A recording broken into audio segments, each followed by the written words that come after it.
parecía que non era a presentación dun libro normal, non? Era, por un lado, sacar a luz unha historia que forma parte da historia de Galicia, da historia xeral, que non era demasiado coñecida. Por outro lado, era facer presente un libro de teatro, que tampouco é tan normal, non? Presentas moitos libros de narrativa, algún libro de poesía, pero libros de teatro non é tan corrente que se presente. E ademais era eso, era un libro de teatro escrito por unha muller, o seu primeiro libro, e que ademais nacía de unha asociación como o Sorriso de Daniel. Entón son moitas casualidades, é un camiño como moi longo, pero moi interesante, que para empezar eu creo que é tan interesante que a mesa adiantouse ao mes de marzo, adiantouse ao Día da Muller, e xa vedes que tomamos a mesa 4 mulleres, que igual é por compensar outras veces en que as mesas están ocupadas por homes, pero xa vedes que aquí estamos 4 personas, non?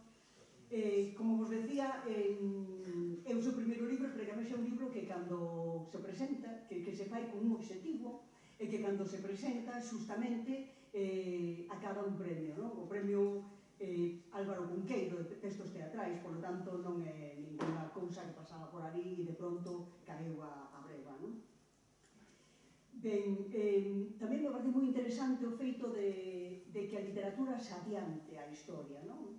Dice, estas partes da historia con mayúscula, que de pronto as coñecemos o público en xeral, non digo os historiadores e as historiadoras, pero o público en xeral as imos coñecendo a través da literatura, non? Eu recordo sempre o tema dos nazis en Galicia, chegounos moito antes a noticia a través das novelas, do que nos chegou a través dos historiadores e dese tipo de libros, non? Entón, justamente este libro de As Desterradas, para min, digo que non sei moito deste asunto, pero é como a continuación de outro libro que se chamaba O Espello do Mundo, un libro escrito por Ramón Nicolás, por o crítico de literatura, e que era unha novela, non era unha obra de teatro, pero está unha novela, e que nos contaba un pouco a historia das monxas de Ramirás, de outras monxas desterradas, que, como vimos a adiantar. Pois ben, a min pareceme que todo isto son aspectos que moi destacables e que vou a deixar de ir adiantando porque me imagino que o van a contar elas, entón por non ir pisando as súas intervencións. Pero quería facer fincapé nestes aspectos, non? No aspecto de que sexan mulleres silenciadas, que desaparecen da historia, que desaparece a súa historia da historia, que sexa un libro que nace con un objetivo que é facer visible un problema, non? Como é o do patrimonio, o abandono do patrimonio arquitectónico, e neste caso do patrimonio románico, non? Vir de unha asociación como o Sorriso de Daniel, ao que todas e todos os que estamos aquí le temos moitísimo respecto, que o escriba unha muller, que esa muller sexa quen é, non? Moi relacionada co teatro, moi relacionada co tema de patrimonio, e nada, todo eso eu creo que nos ven moi a conto. Despois, por outro lado, tamén temos vos aquí os calendarios deste ano do Sorriso de Daniel, que justamente este ano vai sobre as desterradas, é dicir, recolle os mosteiros destas mulleres que tiveron que abandonalos, non? E que, por lo tanto, están tamén eles abandonados a maior parte, non? E se non abandonados, pois deturpados, de algún xeito. E, bueno, creo que por a minha parte nada máis. Empezo a presentarnos e non xa falo sola, que vergonza. Bueno, pois ben, a primeira persona que vai falar, quen vai ser? Carola, moi ben. Pois Carola Casal é historiadora, museóloga conservadora, con investigación sobre museos. Está especializada en arte medieval e é membro da xunta directiva de Lugo Patrimonio. Ten publicacións alrededor de museos como museos inclusivos, por exemplo, tamén outro aspecto moi interesante, me parece a min, ou sobre diferentes museos e diferentes edificios religiosos, como o Museo da Catedral de Lugo, o Pórtico do Paraíso de Ourense, ten traballado tamén sobre monxes e mosteiros, non? Todo o seu traballo xira, bueno, non todo, pero moito xira alrededor da arte religiosa, e tratándose unha especialista en medieval, é normal que sexa así, non? Ten unha ampla experiencia no mundo dos museos, na xestión cultural, así como en docencia en diferentes ámbitos. E nada, xa lle damos a palabra a Carola.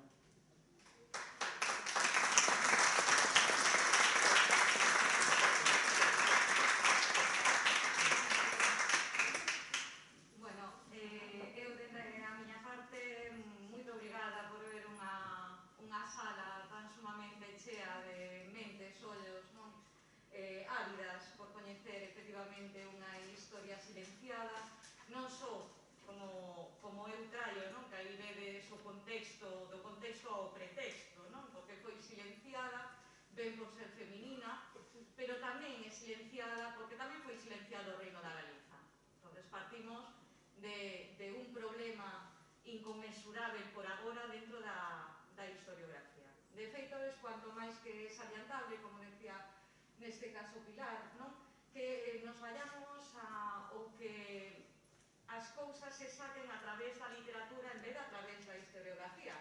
Pero neste caso foi así. Logo veredes dúas portadas de dúas publicacións, que unha foi do ano pasado, outra é unha recente publicación, que tamén falan de o porqué o reino de Castela non se empeña en destruir completamente ao reino da Galiza e, en parte, van a empregar, efectivamente, as monxas vieitas cara deixar sen poder ao que é a estrutura do reino e, sobre todo, deixalas sen terras.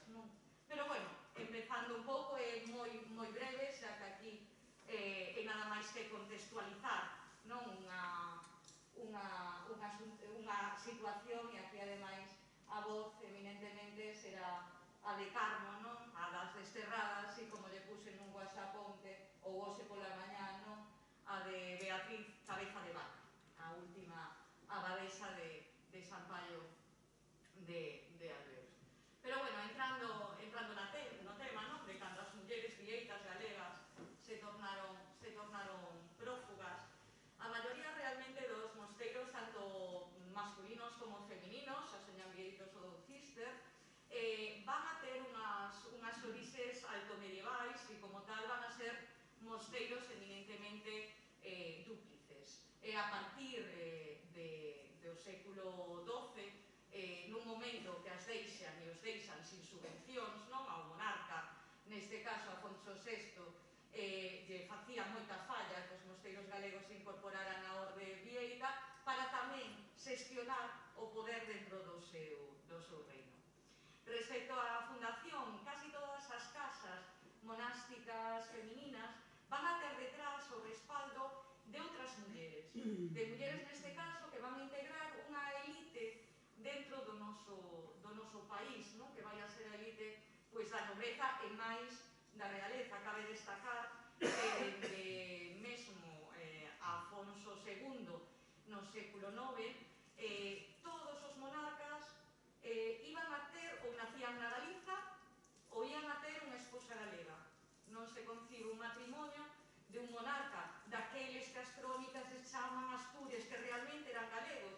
De feito, hai un problema moi grande, xa que para nós o Afonso VI non sería o sexto, eso é sexto para España, para non sería o quinto. Hai un problema moi grande e moi difícil de solucionar e que se terá que solucionar nos próximos anos mirando que investigadores avancemos nesta situación. Pero, bueno, eso vai a ser moi importante, porque quer decir que dende a propia base fundacional destas casas que logo veredes, hai uns recursos económicos riquísimos e potentísimos, que van a facer grandes poderíos de terras, grandes poderíos tamén, como digo eu, de pedras.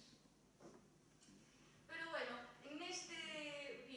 vos trouxen realmente 4 exemplos, porque senón poderíamos estar falando aquí eternamente, así nacen, por exemplo, Santa María de Salceda de Caselas, con Dona Aragonta. Dona Aragonta era a compañeira, a reina da Galiza, muller de outro rei de Galiza, que na España é coñecido como Ordoño II, e na Galiza é Ordoño I, século X. De feito, Santa María de Salceda de Caselas foi montada por ela mesma para refuxiarse ela mesma. Logo veremos mínimamente os motivos polo que se montaba esta clase de cenóibos.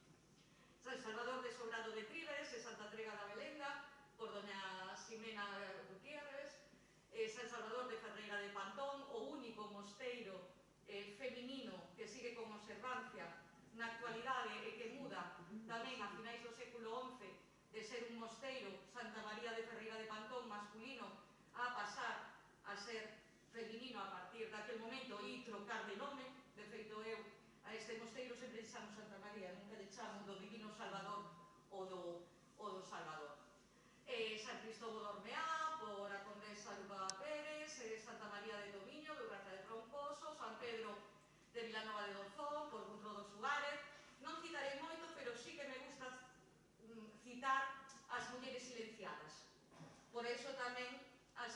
non as citamos, permanecen esquecidas. E, bueno, aparte de Santo Estevo de Chouzán, tamén San Salvador de Albeus, que o contexto, non? E o pretexto que nos ten a todas e a todos aquí, non? Por unha muller que, según os documentos de 1071, é Dona Velasquita.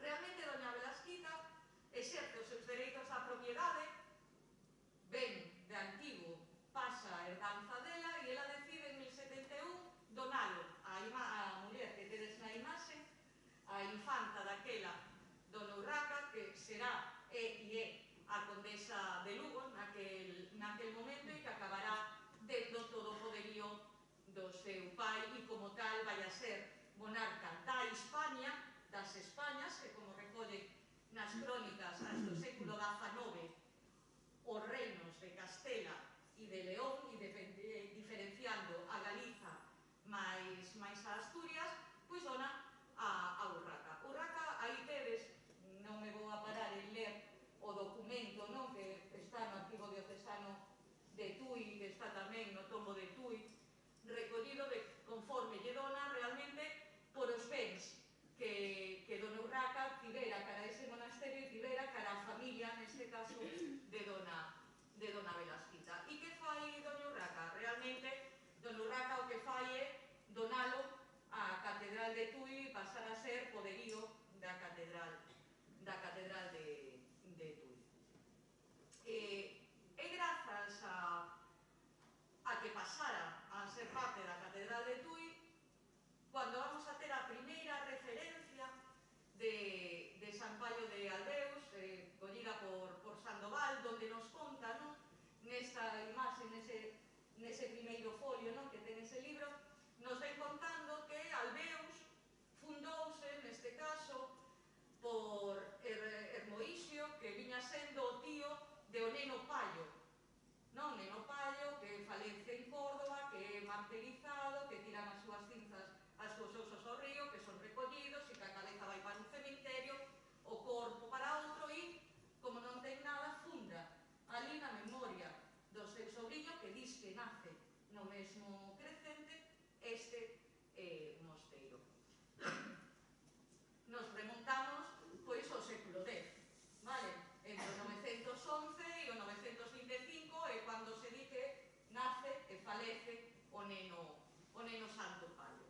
Realmente, a primeira vez, documentalmente, non? Que aparece no século XI, en ese 1071, donde Velasquita dona a Urraca, logo realmente temos que esperar un século para que volva a aparecer, en 1199, confírmase tamén documentalmente, o sea, aquí citamos cenoido, pero non nos dicen si masculino ou femenino. O momento que nos dicen que é un cenoido femenino é en 1231, non? Ao confirmar documentalmente a abadía, e xa nos citan a primeira abadesa que coñecemos, non? Que neste caso é María Muñiz. Entre 1271 e 1409 só coñecemos aspectos da comunidade por documentos de compra e vendas, racionamentos de terra, pero non como tal de regla monástica. A Galiza non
Aldonza Vázquez a priora e alguén máis, e que debe de ser importante, pero non sabemos o cargo, posiblemente fora a camararia.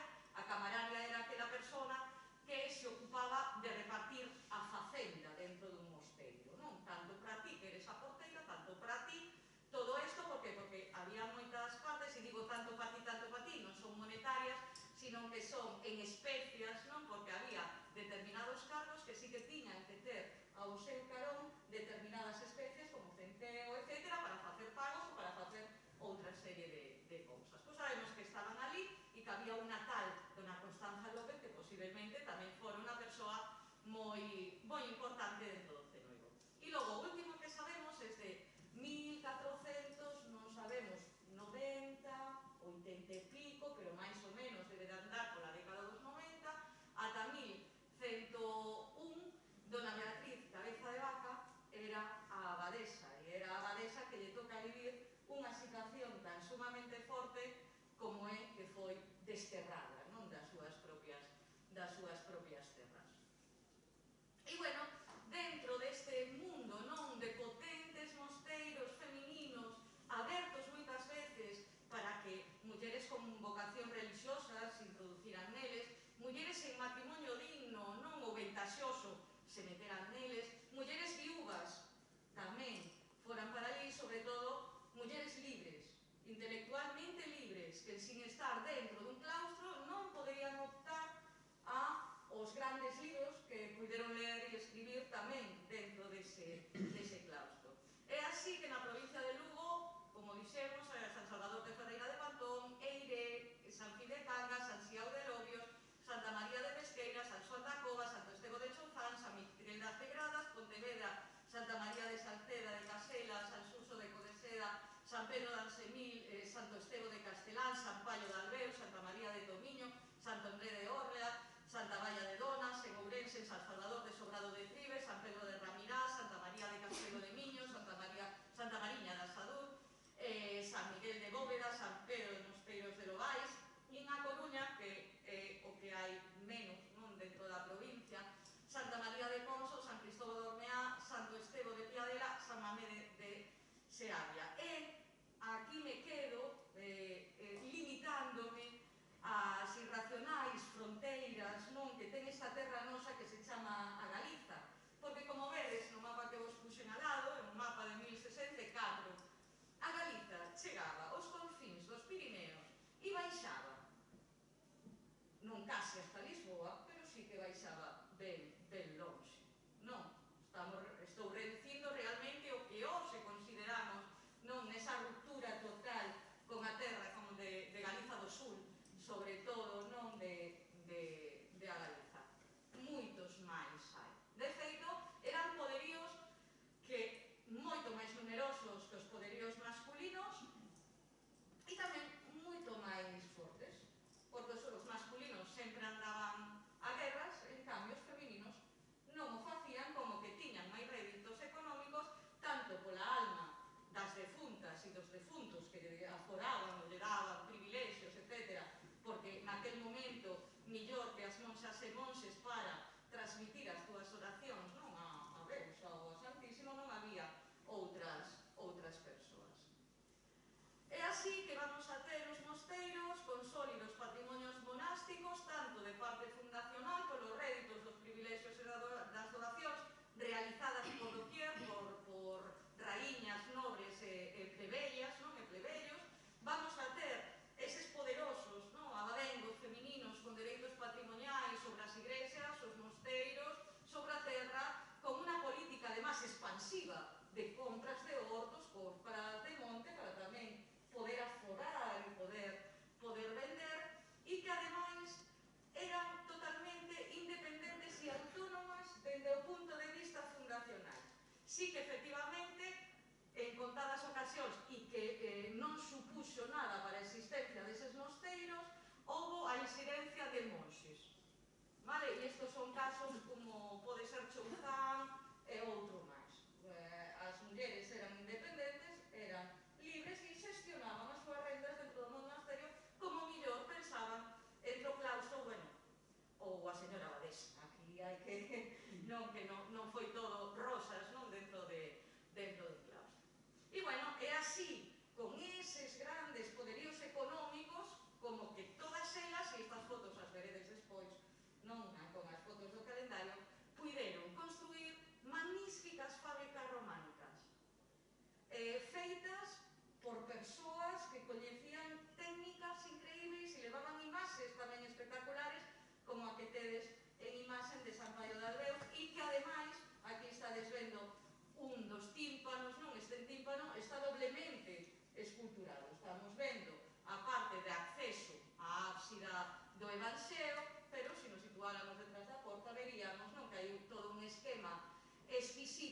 que é moi parecido ao símbolo de sorriso de Danieli, que nos fala pues, de todas as teorías aristotélicas e de Platón e de Pitágoras, non, que reúne o mundo medieval e que lle chamamos esquemas cosmolóxicos.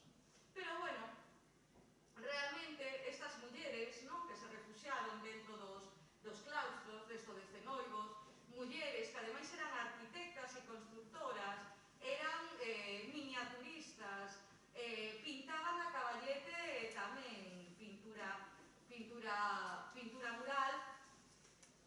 Houve un antes e un despois con a chegada da muller que tedes en pantalla, non? A raíña de Castela, que o que nos ven a facer é a doma e castrazón do Reino da Galiza, máis co Fernando, non? Por iso non trouxen a foto del, trouxen a foto dela. De feito, comparado os dous mapas, non? O mapa que vichedes ao principio, vale, 1064, mirade onde chega a Galiza, mirade onde chega a Galiza no outro, que é un mapa de 1500. Ambos mapas non puderon ser quitados de manuais nin galegos nin españols. Hai que irse a fontes árabes, hai que irse a fontes europeas, eminentemente inglesas, para topar a historia da Galiza, a historia do reino. De feito, no segundo mapa, non, o territorio dos reis católicos, as zoas que vedes rayadas, como vedes a Galiza, pois foron eses últimos territorios que o Estado español, non, en este caso a Coroa de Castela, conquistou cara ao seu ámbito. É así que, con a doma e castrazón do Reino da Galiza, a caída dos Hernandiños, a caída dos Trastámara e de todos os nobres galegos, e os castelos, efectivamente, quasi que derrubados, entraron nos claustros.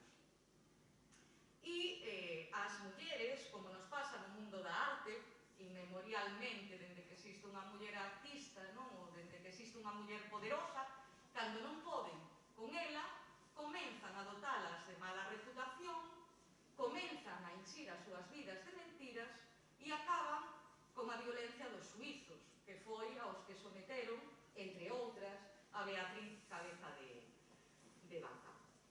É así que, e isto entrecomillado é a historiografía actual, vale, de 2015, que nos dice que esta proliferación descontrolada de comunidades femeninas llegó a hacer dificultosa la observancia de la disciplina, carencia de un número insuficiente de religiosas.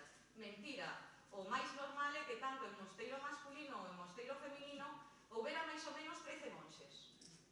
Sumade 12 apóstolos, máis que isto era a reproducción do que máis ni menos nos di a propia Biblia. Además nos fala de que penuria económica y de opresión a la que fueron sometidas muchas de los monasterios por los señores encomenderos. Claro que en este momento había nobles que roubaban terras, pero tanto a comunidades femeninas como masculinas eran quen de defenderse con potencial económico, a contratación e os pleitos, abogados, chegar ao Papa, era o máis usual neste tempo. Por outro lado, la vida conventual aparecía lastrada por vicios y la inobservancia de la clausura y la disciplina, lo que se explica por la falta de preparación y vocación de las profesas acostumbradas a una vida acomodada.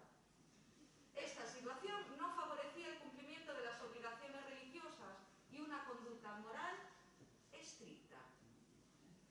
As fontes actuais siguen facendo relecturas pasadas e facendo, además, servilismo a un poder que vai a manipular as crónicas de base e vai a manipular tamén a propia documentación. De feito, nos dice, en suma, en el siglo XV la vida monástica estaba definitivamente en crisis en Galicia. Esta situación terminó despertando la conciencia de la necesidad urgente de una reforma. El proceso, que como le chaman a reforma monástica, iníciase no ano 1498, levado a cabo por Fray Rodrigo de Valencia, que confirmaba ben a Galiza e confirma o evidente, no? Unha necesaria e urgente reforma de todos os mosteiros. No caso das comunidades femeninas, su decisión fue tan tajante que se procedió de inmediato a la supresión de las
antes ha disipado e destruido sus frutos e rentas daquel, aforando e empeñando los bienes del dicho monasterio en casos prohibidos de derecho, y ha comido y participado con personas seglares fuera de dicho monasterio, yendo a bodes e bautismos, que cura non o fai, non? Na actualidade. E outras cosas no decentes de la persona religiosa, por lo cual es merecedora de grandes penas, por lo que solicita las mayores penas que por derecho y según las constituciones de dicha regla hallare haber caído e incurrido, requiriendo que fuese desposeída de la abadía en lo temporal y en lo espiritual, inhabilitándola perpetuamente. Esta é como se xulga neste caso a unha das abadesas que rube ou baixa por as ventanas de altares para escapar totalmente de novo cara a súa terra, nin máis nin menos a Ribeira Sacra. E, bueno, a resistencia foi colectiva, os mosteiros resistiron, as abadesas optaron por diferentes solucións. Unha, levaron todo o que tiñan e marcharon cara a súa casa. Outras, fuxiron con premeditación e alevosía, como doña Constanza de Loibos, no? De o mosteiro de Alcaltares para regresar realmente á súa casa. E outras encastiláronse, metéronse dentro dos mosteiros e plantexaron batalla. Por qué? Hai que lembrar que fundacionalmente había nobres detrás. Entón, eses nobres apoyaron a esas mulleres para que resistiran dentro do mosteiro ao poder español, neste caso, de Fray Rodrigo de Valencia. E así, non, que houve outras tamén que pleitexaron, como fixo, non, dona Beatriz Cabeza de Vaca, que, como tantas outras, foi reacia a renunciar totalmente ao seu goberno, non, e ao seu mosteiro e as súas posesións, como que, ademais, eleva as súas queixas ao propio Papa que, unido coa coroa española, ven, despois de moito tempo, ratificar, porque o papado, en un primeiro momento, ponse a favor das monsas, non? E fai, ademais, determinados argumentos chamándole a atención á monarquía española. Pero, bueno, as cousas de Palacio acabaron, non? Como acabaron con esa entente. E así, non, que a maioría das abadesas tiveron que marchar, a comunidade decaeu, e iso vai a traer non só unha perda no espiritual, no cultural e máis no patrimonial. Aí tedes, non, pois como temos, agora xa non, antes de todo o traballo que fixo o Sorriso de Daniel, non? Pero, bueno, aí se ve o estado de San Fallo de Arbeus. E sigo preguntándome, non, como a historiografía en 2015 sigue dicindo, sorprende gratamente comprobar como en este contexto de celeridad con la que la nueva titular de la abadía compostelana, Catalina de Ulloa, fue capaz de situarse en el mapa conflictivo de numerosos cotos monásticos antaño vinculados a monasterios suprimidos y ahora parcelas del nuevo patrimonio de San Pablo. Con una firmeza no esperada, supo crear una pequeña red de procuradores seglares y religiosos que corrieron a personarse en los cotos y a requerir, no, a los detectores la obligación de reconocer de inmediato la jurisdicción del monasterio de aquí y, sobre todo, de satisfacer sus rentas, importándole nada la tierra, los cultivos y, sobre todo, la propiedad monástica. Es así que el propio Imperio Español, ¿no? Con Isabel y con Fernando, va a derruir nuestros castillos, con ellos también la nobleza gallega, vai tamén a derruir ou a quitar a espiritualidade dentro do que é os cotos monásticos e, sobre todo, e máis importante tamén, vai a desterrar os nosos notarios, os únicos que sabían escribir, e vai a falsear totalmente a documentación, que é no que neste momento se está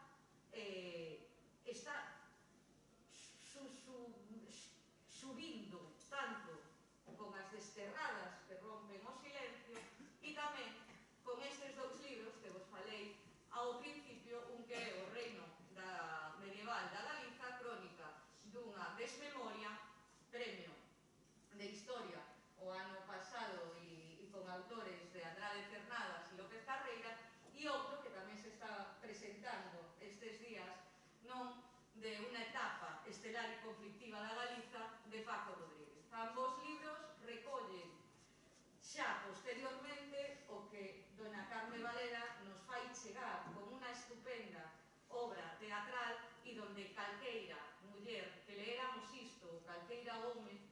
podemos ver reflectidos en cada unha das persoaxes que ela cita. A verdade é que quen non a lera merece a pena, sobre todo porque con ela o silencio comeza a falar da liberdade. E con iso...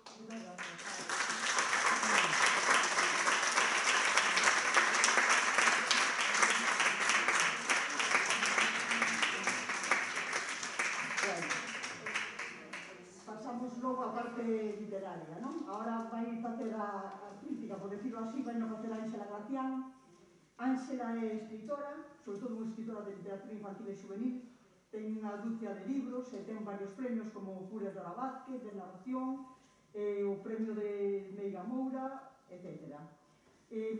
Ademais de ser traductora, traballa no Servicio de Traducción da Xunta de Galicia, vertendo libros ao galego e do galego a outras linguas. A parte disso, eu quería destacar xustamente o premio de investigación Xoana Torres, aquí deste do Concello de Santiago, que conseguiu no ano 1900... no, moito máis tarde, pouco aquí, 95, sí, xustamente. Bueno, pois ela é crítica literaria, é editora tamén, dirixiu varias coleccións na editorial Sotero Blanco, é dinamizadora cultural, tivo diferentes responsabilidades en varias asociacións. Entón, deixo-vos con ela. Moi boas tardes e moitas grazas a Pilar por este convite. Para mí é un placer falar das Desterradas porque tamén foi unha sorpresa descubrir a grandísima dramaturga que hai en Carmen, non? En Carmen Varela. Eu coñecía a Carmen Varela por esa faceta de dinamizadora cultural incansable sobre o románico galego. Coñecina nunha excursión de románico, levaba 15 anos indo con ela, agradecerle tamén a Carola esas palabras pola obra e tamén que vexades unha mostra do que os que non o coñecedes o Sorriso de Daniel, porque no Sorriso de Daniel toman as cousas a peito, que se di en galego, e as investigacións son a fondo e cada vez que vamos de excursión aprendemos moitas cousas como acabades de ver. Entón, eu un día chamoume Carmen, non puiden ir a esa posta en valor de Albeos no 2019, chamoume Carmen se quería baixar con ela a ver o mosteiro. Fun, estaba escribindo un texto e sacoume desas especies de mergullo que facemos os que estamos escribindo, sacoume, pilloume por sorpresa aquela maravilla, pero bueno, descoñecía todos os datos que acaba de darnos Carola e tamén o traballo previo que fixera Carmen. Dixo, fixen unha obriña de teatro, destacou a palabra obriña, eu pensei en 2 folios ou 3 folios, para representala aquí ten unha escenografía moi sinxela, ten unha escenografía preciosa, minimalista, a luz, a distribución da luz, unha candea, estámoslo visualizando con uns recursos mínimos, pero con alta rendibilidade dramática, o ritmo é impresionante, e entón estamos ali en Albeos, e dime, sube a este outeiriño, o mosteiro está completamente arruinado polas causas históricas que nos acaba de explicar magistralmente Carola, e sube a este outeiriño e mira, e había a modo de lintel o que sería, pero había que dicirche onde estaba, porque así a simple vista, por lo menos para un observador pouco avezado a interpretar monumentos, non o vía. Había a lápida dunha monxa en posición de cúbito, non? Está nesta posición, tumbada, cas mans sobre os xeonllos e rezando. Esa típica lápida que cobre os mausoleos, non?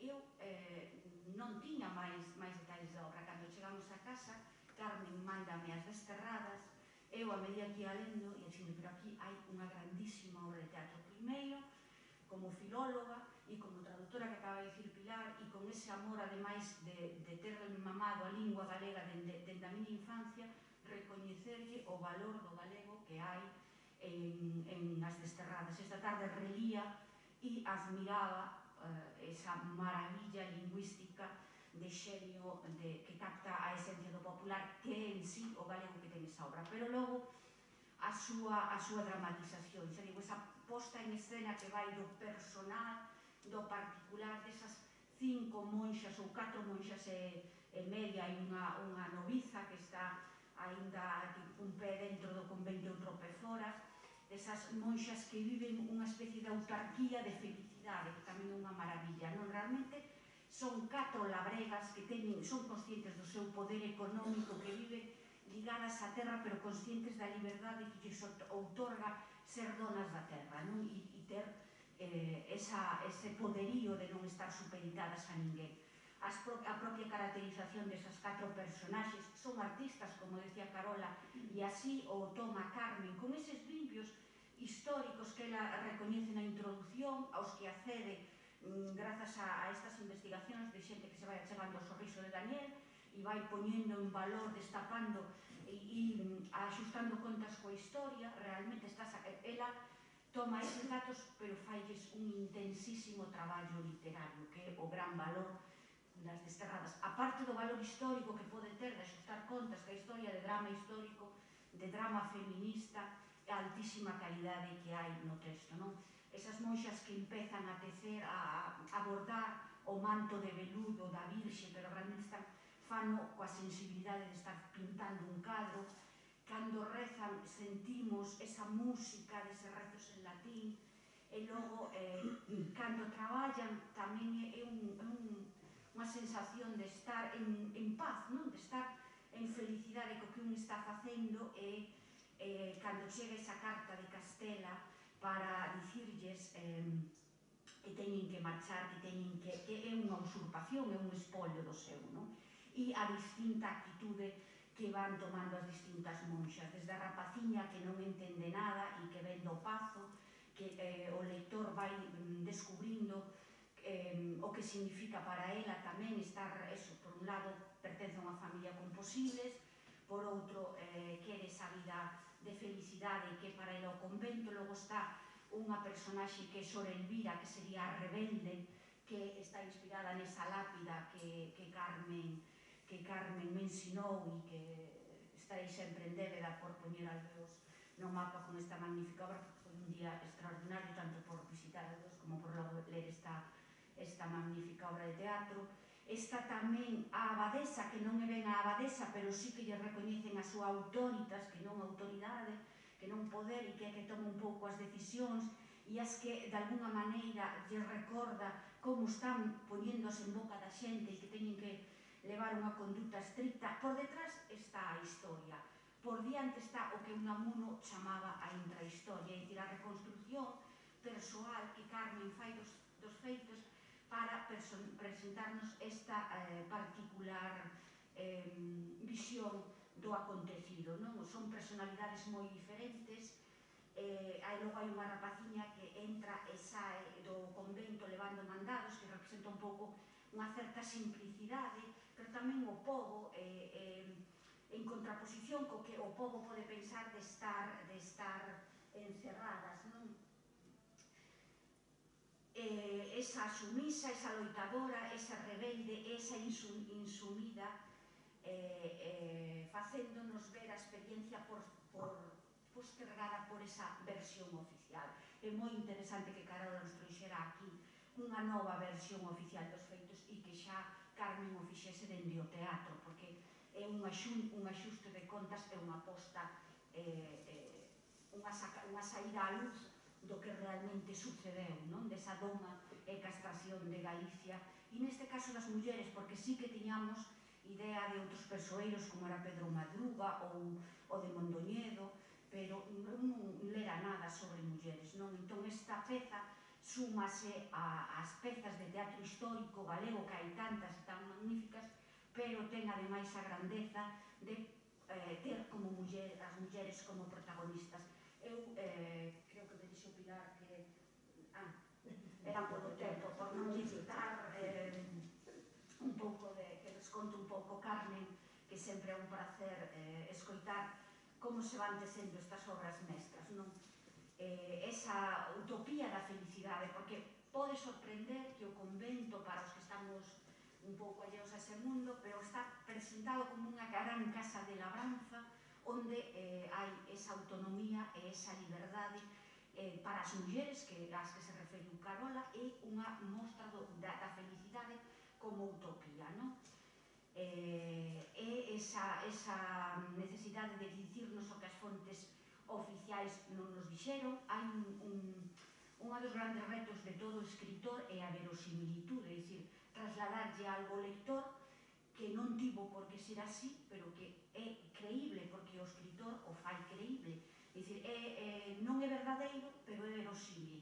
Entón, digamos, esa privacidade que ela crea, esa especie de vínculos, eses episodios posibles que puderon ter ocurrido, son absolutamente creíbles. Hai unha cita de Rousseau que a mí me define moi ben o que sucede nese convento, non? É dicir, o home libre por naturaleza, o ser humano libre por naturaleza, cede unha parte da súa liberdade para construir un poder que lle garanta o pacífico desfrute da porción de liberdade que lle queda. Esa pequena porción de liberdade está simbolizada en Alveos, non?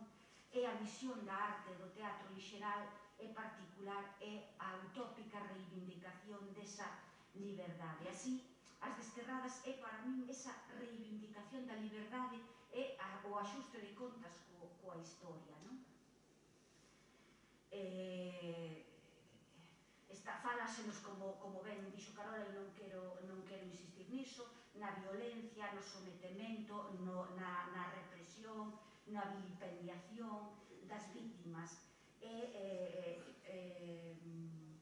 O deber aí de Carmen, o labor de Carmen é poñelo, sacalo á luz, non? Sacalo á luz cuns personaxes que reflicten unha personalidade concreta, con mulleres coas súas tragedias internas, nunha sociedade do convento, que podería ser un mundo asfixiante sen saída e, sen embargo, é esa utopía de mulleres libres que atopan a paz no interior, no rezo e na convivencia coa terra, non? Mulleres que escapan do matrimonio ou ven nese reducto que é o convento e que é unha das grandezas da obra, non? Esa visión personal do que é vivir en liberdade, non? E xa pouco máis. As mulleres proceden de distintas capas sociais, convidarvos a ler este magnífica peza de teatro histórico de protagonista feminino que son As Desterradas.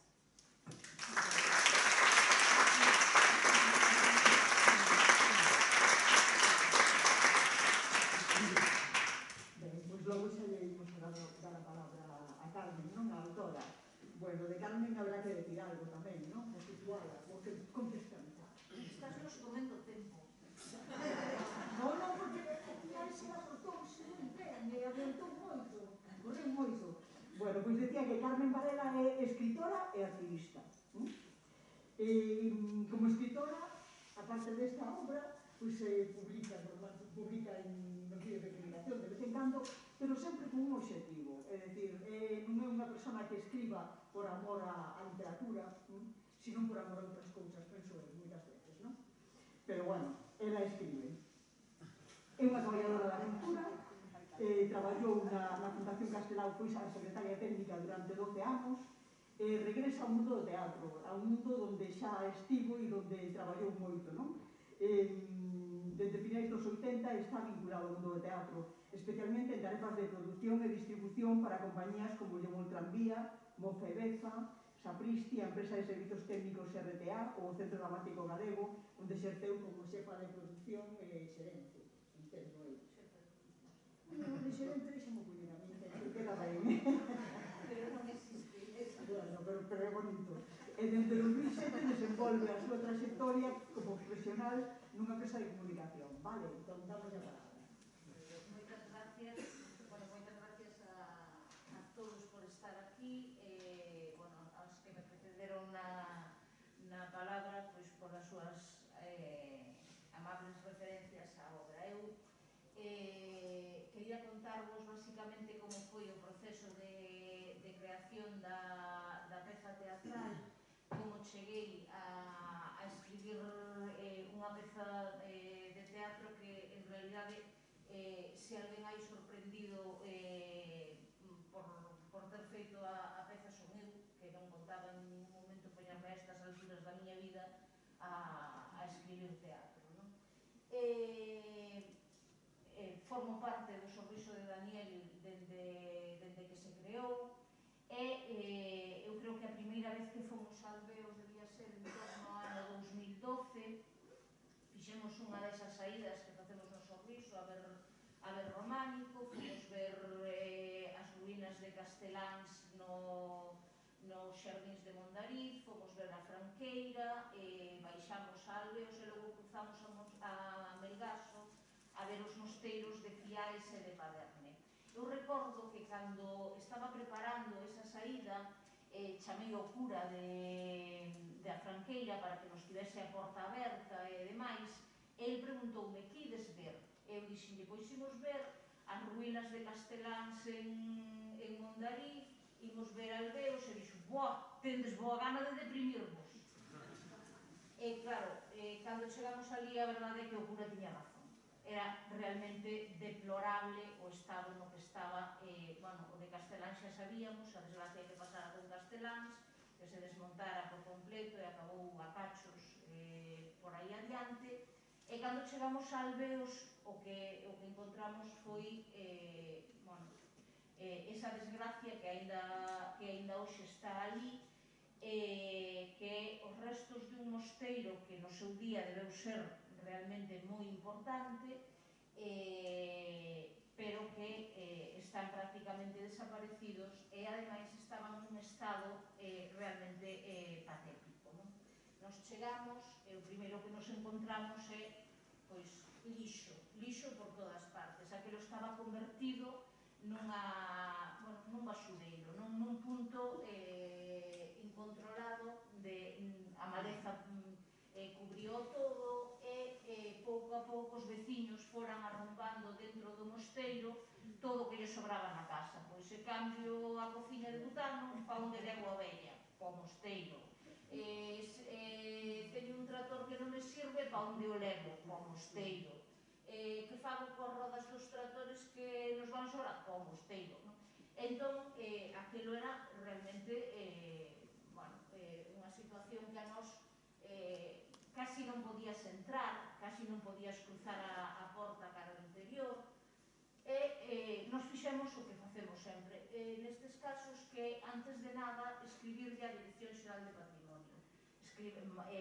Creamos un dossier con fotos e demais, é dicir, nos fixemos o noso traballo e eles fixeron o seu, que foi non contestar.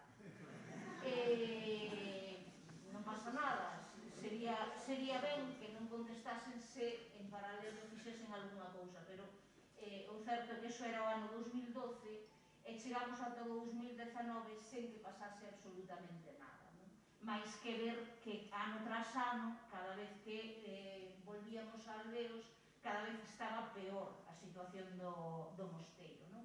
Entón aí, a todo isto hai que explicar unha cousa. Este mosteiro de Alveos non é propiedade da Igrexa, os restos históricos son propiedade de uns emigrantes en Inglaterra. Entramos en contacto con eles porque evidentemente para poder nos facer unha limpeza o primeiro é ter o consentimento da propiedade, porque non podes entrar nunha propiedade privada por moi desastrosa que estea a facer ese tipo de limpezas. E, conseguimos limar certas reticencias que tiñan o primeiro, non?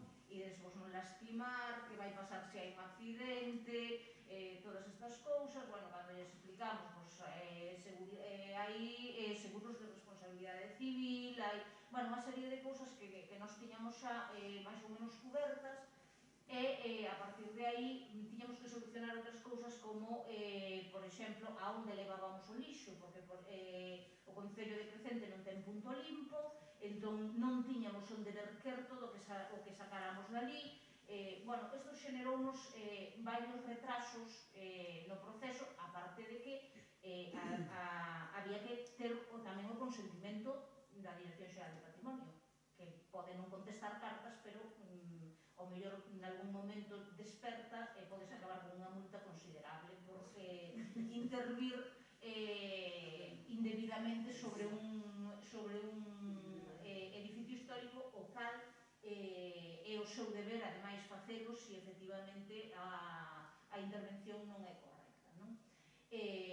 Por parte, na asociación hai algún arquitecto, algún arqueólogo, facemos a memoria, mandamos a Dirección Xeral de Patrimonio, dannos o ok, e por fin, no ano 2019, entramos en Alveos e entramos, pois como facemos no Sorriso, nos deambulatorios románicos que lle chamamos nós, a intentar recuperar un pouco a dignidade dun edificio completamente abandonado, non? Foi así unha intervención na que este señor é unha cousa moi curiosa porque nesta primeira limpeza de Alveos houve unha parella que decidiu celebrar os seus 25 anos de casados limpando Alveos. Pero os moi capullos non lle dixeron nada aos seus convidados e dixeronlle imos ir comer a un sitio que ides flipar. Entón os seus convidados que viñan de Madrid maioritariamente viñan cos seus Lacoste, os seus Burberrys, todos estupendos e maravillosos, e aterrizan en Alveos e dinlle, mira, que hoxe imos limpar este mosteiro. Houve así un momento de desconcerto xeneral, pero ao cabo de 10 minutos estaban metidos en faena, encantados, nos levábamos xa luvas a maiores, porque xa sabíamos a encerrona que lles iban facer. Pasamos ali un fin de semana, pois, intentando poñer un pouco de orde nese desastre que era Alveos, non? Nós sempre entramos, antes de nada, en contacto tamén coa comunidade local, porque non ten ningún sentido ir traballar a unha parroquia se ti non tes o consentimento da xente que rodea o edificio, quero dicir, de nada serviría que nos puxésemos a limpar Alveos e o día seguinte os veciños siguen vertendo lixo sobre o edificio, co cal, aí houve contactos coa asociación de veciños, con xente de por aí. Ao primeiro, eles a verdade que non creían que fósemos limpar Alveos en absoluto. A primeira mañán eu creo que había 3 persoas da parroquia, nada máis. Según viron sair as cousas para fora e viron como se estaba limpando, pola tarde empezou a chegar a xente, pero empezou a chegar a xente xa con maquinaria. Eles non andaban con tonterías, o sea, carxar as cousas co carretillo vale, pero habendo tratores xa neste momento, entón aí a axuda dos veciños foi inestimable e empezamos a aparecer cousas, non? Por exemplo, esta zona na que está este compañeiro era unha zona que estaba atiborrada de cabezas de vaca porque no seu día foi usado como matadoiro ilegal. Entón, a medida que fomos sacando as cabezas de vaca, apareceu unha inscripción que aínda hoxe está sen conseguir transcribir enteiramente. Aí está un dos compañeros intentando ler a inscripción que apareceu. Aí creo que era cando estaban sacando un dos tractores que estaba abandonado dentro, que o señor da chatarra estaba encantado, decía que eu levo toneladas hoxe daqui, e nós tamén estábamos encantados de que levase toneladas e que non as tivésemos que sacar nós. O traballo foise desenvolvendo en un par de xornadas, facendo relevos e con colaboracións ademais moi especiais, como hai un centro ali de mulleres discapacitadas e intelectuais que participaron moi activamente e que ademais o pasaron pipa eses días ali superintegradas co resto da xente. Foi unha xornada moi interesante para nós porque nos permitiu que de alguna maneira a partir de aquí se pudese ver Alveos con unha certa dignidade a pesar da ruína na que estaba, non? Pouco a pouco íbamos descubrindo ese tímpano do que falaba antes Carola, que por un lado ten o Divino Salvador aí sentado en majestade dentro da mandorla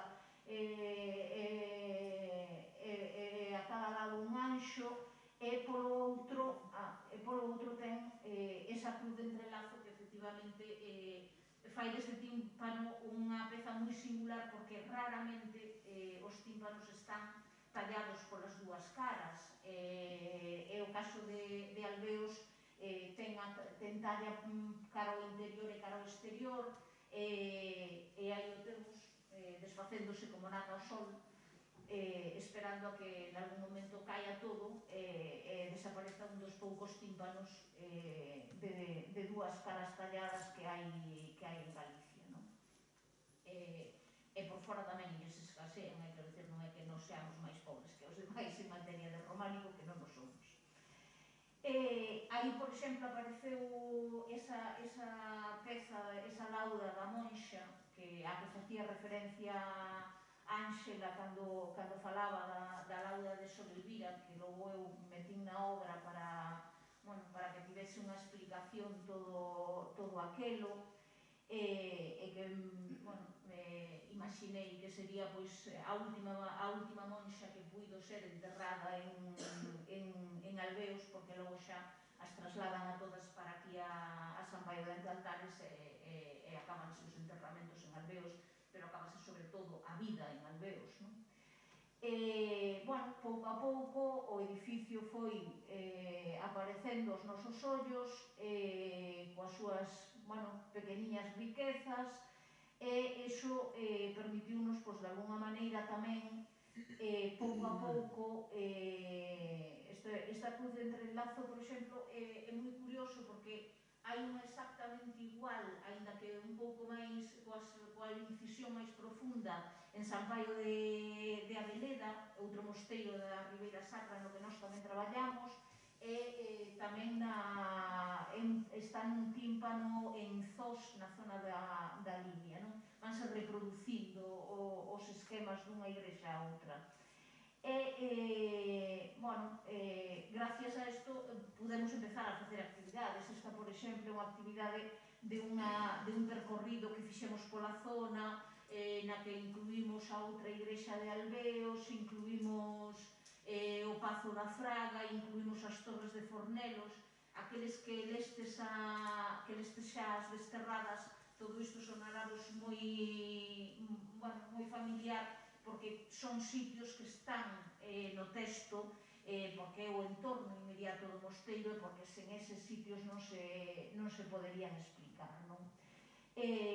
Para nós, chegado a este punto, o que descubrimos é que os veciños o que lle faltaba era saber por que o edificio estaba como estaba. Nos, cando falábamos coa xente, a xente, todo o mundo viña e nos decía: isto é pola desamortización de Mendizábal. E nos decíamos: pobre Mendizábal, que culpa tería o pobre do que pasou aquí, non? Que todo isto é un abandono moi anterior así un día falando entre nós decíamos: como podemos solucionar isto, como podemos de algún xeito darlle esta explicación á xente e que lle chegue á xente, non? Eu recordo que alguén dixo: pois podemos facer unha conferencia, unha mesa redonda, ou podemos escribir un libriño explicando, pero todo iso parecíanos como que non ia chegar suficientemente. Nunha conferencia, pois sí, poden ir un día, pero ao final a xente vai cambiando, é unha cousa moi efímera. Un libro histórico parecíanos que, iba a ter poucos lectores. Entón, non sei como, a min ocurrouseme decir: e tamén podíamos escribir unha obriña de teatro, que a Ángela lle parece tan simpático decir obriña, podíamos escribir unha obriña de teatro e despois representábamos e quedaba aí e non sei que. Claro, no Sorriso hai un problema, que cando dis unha cousa fala. O sea, ponte xa. Entón, púxenme nunha situación moi ventaxosa, porque aqueles que escriben textos literarios de carácter histórico saben que o difícil é facer a investigación.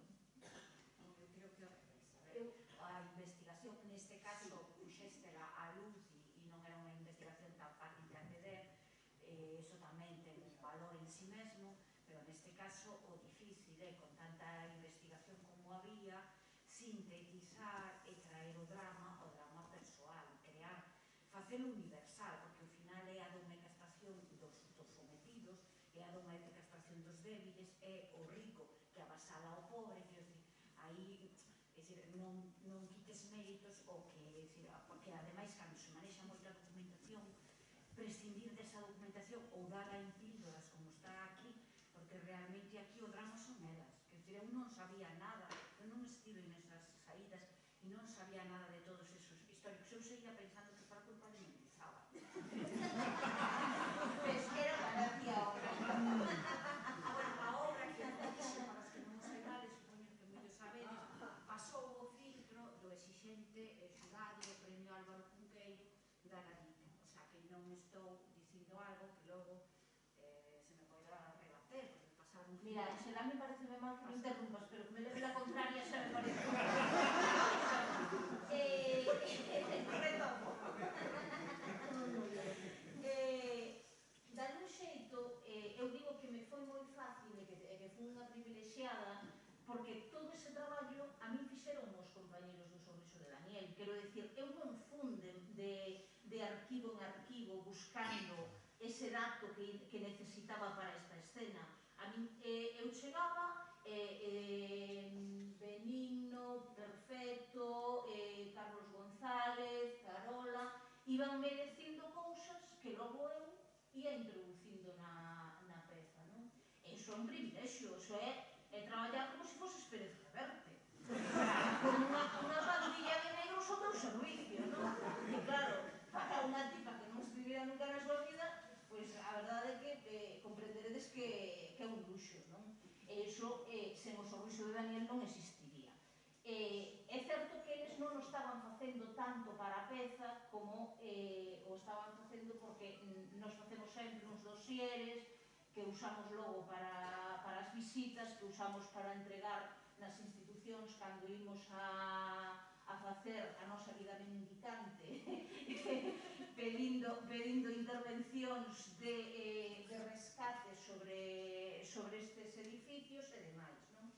E, bueno, amasando toda aquela masa que eles iban tendo, non? E toda aquela información, a mí houve unha cousa que de algún xeito me enervaba, que eu decía, vamos a ver, nos Sorriso estamos fartos de andar polos mosteiros de todas estas mulleres, non? E chegamos, sempre nos contan a mesma historia, bueno, estes son os anos de esplendor do románico e deste mosteiro, logo cae nunha decadencia, logo absorbido por San Paio de Antealtares e aquí se acaba a historia, non? Son todos edificios de algún xeito que están como mutilados, non? E chegas a todo isto. Podes cambiar para outro? Sí. Creo que se chaman os mosteiros. Son todos edificios que ti, cando chegas a eles, a estes mosteiros, ti daste conta de que a igrexa é unha igrexa alucinante, que non ten nada que ver coas outras igrexiñas románicas que hai no entorno, non? Porque hai un poderío fantástico. Isto, por exemplo, é a de Alberos, que xa ese detalle do tímpano tallado por as dúas partes che dá a idea de que aquí tivo que haber moita pasta no seu momento, porque, quero dicir, estas cousas no seu día traer uns canteiros a facer algo así significa que a casa tiña poder para poder facer isto, pero logo vas indo, encontraste, por exemplo, vas a Sober, a San Xillao de Lobios, e encontras unha igrexa magnífica como é a de Lobios. Todo isto son imaxes do calendario deste ano que falaba antes Pilar, non? Que son fotos de Soledad Felloza. Os que coñecedes o calendario do Sorriso sabedes que todos os anos facemos algunha zona.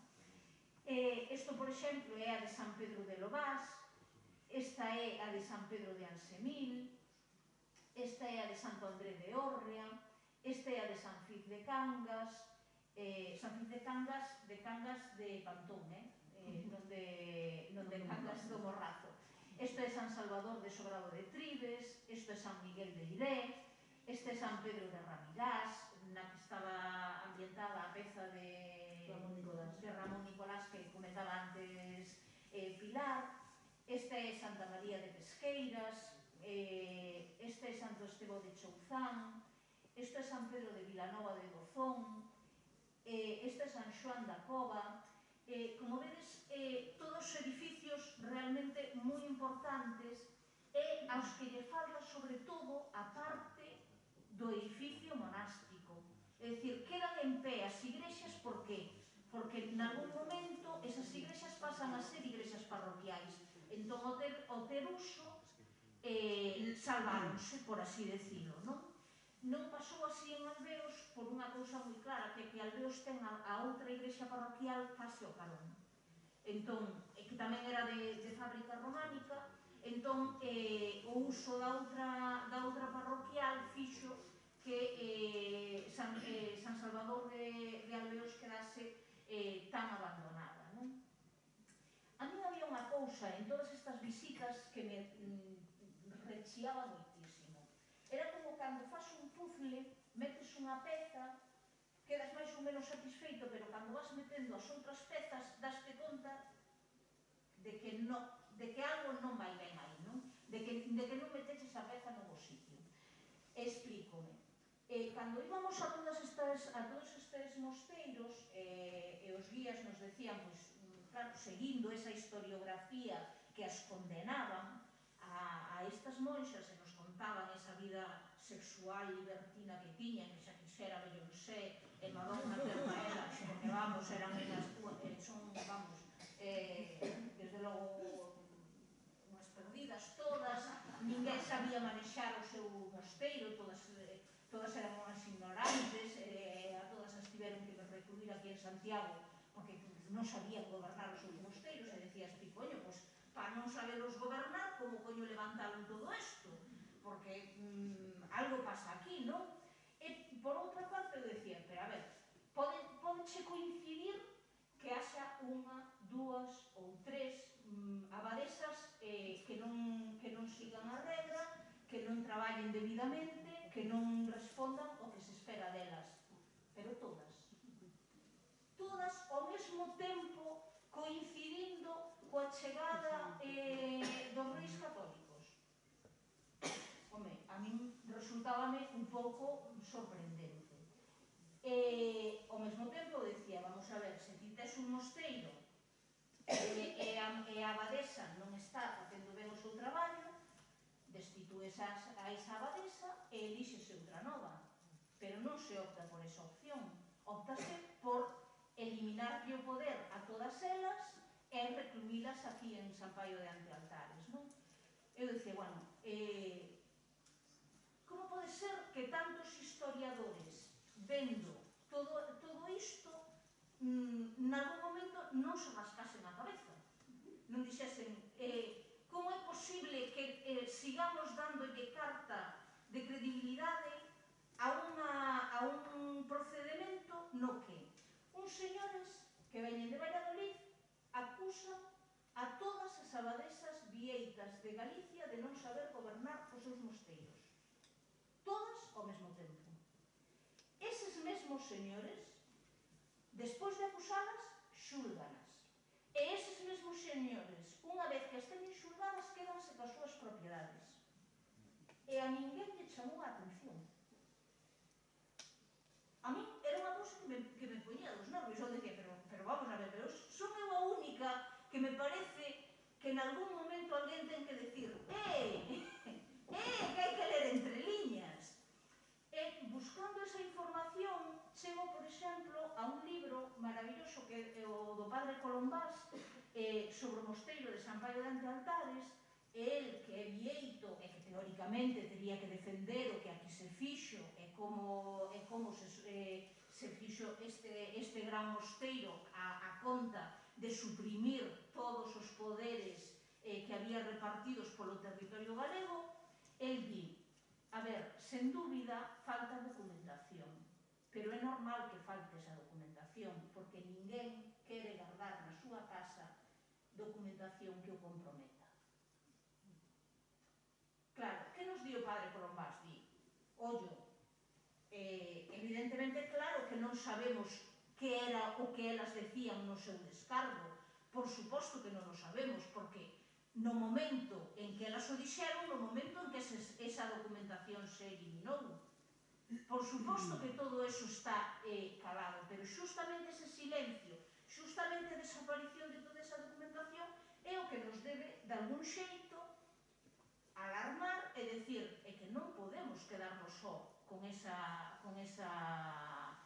lectura. É como se hoxe imaginemos que a Segunda Guerra Mundial a gaña Hitler e nos damos por ben feito e decimos que os campos de concentración non existiron, non houve holocausto, non ten nin pés nin cabeza. Entón, cando me poño a escribir as desterradas, digo, eu de algún xeito teño que con esa ficción literaria que cree, porque vou ter que crear ficción literaria, cubrir eses ocos cos que a historia non me trouxo a información. Eu tiña clarísimo que a voz ya quería dar a elas, e tiña clarísimo que o lugar onde quería situar a acción era Alveos. Quero dicir, eu podía alternar Alveos con San Paio de Antealtares, podía ter escenas nas que puidésemos escoitar os razonamentos de Fray Rodrigo de Valencia, que é ese reformador que ven a acabar coas casas vieitas galegas, pero non me interesaba. A mí o que me interesaba era escoitalas a elas e imaginar como viviron elas desde a súa indefensión este proceso. Non sei se o conseguín, non sei se quen lea a obra o ve como a min. Eu intentei imaginarme todas as contradicións que pasaron pola súa cabeza. De repente, como decía Carola, apoiadas polo papado, porque o mesmo prior de Valladolid dille a raíña que non podemos apurar máis a xogada, que eu cada vez que cruzo o Santo Padre nos pasillos do Vaticano, dime que nos vai a ilegalizar como fixeron cos templarios, que van a acabar coa congregación de Castela, porque o que estamos facendo as monxas galegas é indecente. Claro, logo, evidentemente, entrou en funcionamento a maquinaria de unha corona no seu momento de máximo esplendor, como é o momento do reinado dos reis católicos e logo dos sucesivos reis que o seguiron. Evidentemente foron traballando pouco a pouco o Vaticano e nun período que chegou case a rozar os 20 anos conseguiron que finalmente o papado lle dea a razón a eles e elas acaban perdendo os seus mosteiros. Pero ao mesmo tempo perden os seus mosteiros e aínda perdendo os seus mosteiros deixannos moitas marcas para que sexamos conscientes de que os perderon de unha maneira absolutamente indigna. E explícome. Cando imos a Lobios, non? E nos din que Sor Constanza Vázquez de Somoza era unha perdida, que tiña unha vida disipada e non sabía gobernar o seu mosteiro e bla, bla, bla.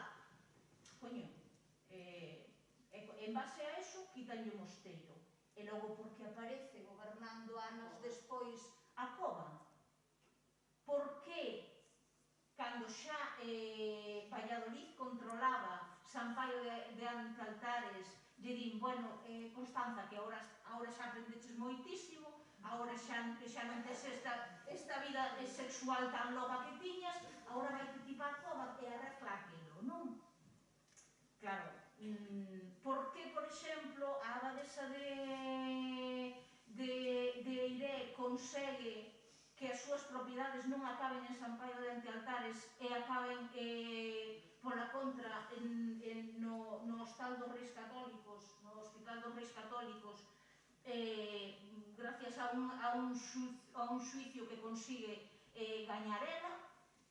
Por que a abadesa de Alveos consegue unha renda vitalicia para ela, se era tan mala, porque lle conceden unha renda vitalicia? por que a de Lobás consegue o privilexio de volver a Lobás mentras viva coa única condición de que entrega a Lobás a súa morte. Claro, todo isto son cousas que a historiografía en algún momento nos terá que contar. Eu tratei de, desde esa obra de teatro, encontrar respostas a todas estas preguntas que a mí me xurdían cando ia visitando todos estes mosteiros. Logo fixen unha... Claro, de alguma maneira eu tiña unha mala conciencia, non? Que é esa, como mesturas o histórico coa ficción, non? Esa idea de decir, dá unha sensación de que estou engañando a alguén, non? E para solventar esa miña mala conciencia, eu fixen un truco que foi, basicamente, meter a ficción no escenario. É dicir, todo aquilo que o público ve no escenario a súa vista é ficción, mentras que o que elas contan que lles pasou fora é o que é realidade. Porque, de algún xeito, iso foi o que pasou na historia destas mulleres. O que nos fixeron ver, o que pasaron por diante dos nosos ollos, iso é ficción. O outro é a realidade. Bueno, moitísimas gracias.